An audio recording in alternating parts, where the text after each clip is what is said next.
I was impressed because I saw that you guys published recently a survey with that you conducted to really get the pulse of the market today in terms of data governance and data management in general.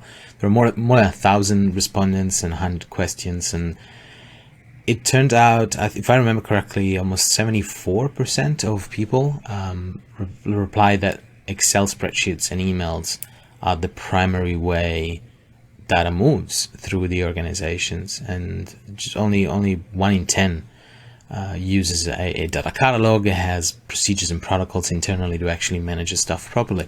Were you surprised to see this, or was something that was roughly expected?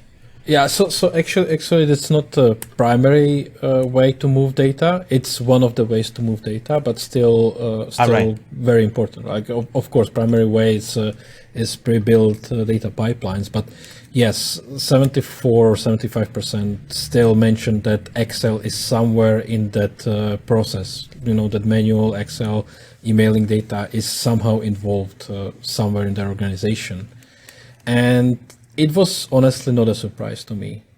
Everybody knows Excel.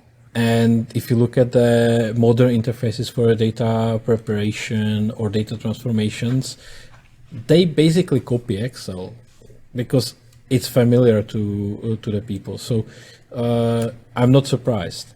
On the other hand, where I was a bit surprised was another statistic that came out of that survey, and that was that just 10% of the people tend to use really actively data catalog, even if they have it in organization, and that was a bit surprising. So we dig deeper into those questions, and we found out that it was lacking any kind of next steps, right? Like you have data catalog, you have the information you need, but then you cannot do anything with the data because it's not really connected to any kind of a data processing or data quality or reports or anything like that, right? You can get that information from data catalog, but it's lacking kind of that next steps, right? Yeah.